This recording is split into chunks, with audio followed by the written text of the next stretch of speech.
I find that when, well, do this little experiment with me and then I'll explain it. Um, some of you have probably done it before. If so, I apologize.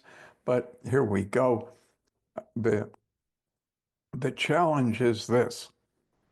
If you have been successful in doing something for your entire lifetime, completely 100% successful, all through your life, every moment of your life, the challenge is, will you be able to do it for 30 seconds longer? And so if you think you'll succeed in that, I um, will do my best to make sure you fail because we don't want too much confidence or optimism out there. So here we go. Um, Here's something you've been successfully doing your entire life. I'd like you to try to do it for 30 seconds longer, but I want to give you a sporting chance. Let's narrow that down to just 10 seconds longer so you don't have to try to do it for 30 whole seconds, just 10 seconds. All you do for 10 seconds is do your very best not to think about a red-tailed mermaid holding a trapeze with her right hand. Um, just don't do that and you'll be fine. Uh-oh, it looks like people have failed the test. Hooray! We love to cause the experience of failure. What's the point of that silly thing? Well, we find that when people are stuck, they're more likely to tell us what they don't want than what they do want. So I hear people saying, what do you want? I want to not use heroin. What else do you want? I want to not experience anxiety. What else do you want? To not be so depressed. Anything else? Yeah, not to be so lazy. Anything else? Yeah, not to be so angry. Um, and the problem with all of those is that our conscious mind understands just what not do not think about a red-tailed mermaid. Conscious mind knows just what that means, and unconscious didn't hear the word not, and hence it produced the red-tailed mermaid. So a very wise and wonderful woman recently shared with me when she saw me doing everything I'm preaching with you guys not to do and heading into the weeds and putting my attention into not being miserable. And she said, have you driven a motorcycle? And I said, well, yeah, I had a whole bunch of those, and somehow I'm still alive. Not sure how that happened. And she said, well, when you teach somebody to drive a motorcycle, it's a pretty good idea to teach them to be looking toward where they would like to head,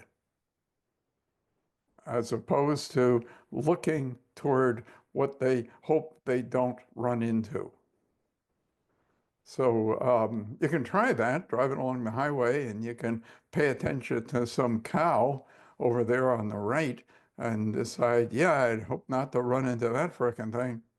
But the problem is, as you are orienting toward it, you're probably driving toward it, even though it doesn't please you to um, to hit it. So how can we do that? So somebody says, I'd like to not be, um, I'd like to not do crack. That would be worthwhile. I'd like to not do crack. Um, so how can we phrase that so that the inner mind knows what the heck that is? Because not crack is an awful lot like crack. Notice it has the word crack. And so you don't want to think about crack every time you think about not crack. and mine doesn't hear the nod anyway, think clear. I'd like to be clear. I'd like to think clear, act clear. I like my brain clear, my mind clear, my body clear. I like clear better than clean. Reactive happens when something is going on in my life that I don't like, and I react to it in a way that makes it more. Reactive is I walk into the room and the kitchen and I say, this damn thing is a mess and shouldn't be. And that frustrates me, pisses me off, and I pick up a dish and throw it hard into the wall.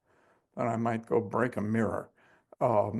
That's reactive. Reactive is when we energetically do things that make things even further away from how we would like them to be. I get why we do the opposite. I get why we move in the opposite direction because one, life is really super complicated.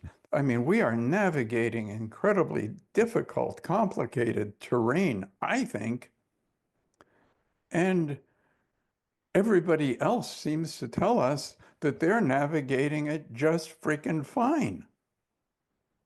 I mean, everybody I meet, hey, how you doing? Fine.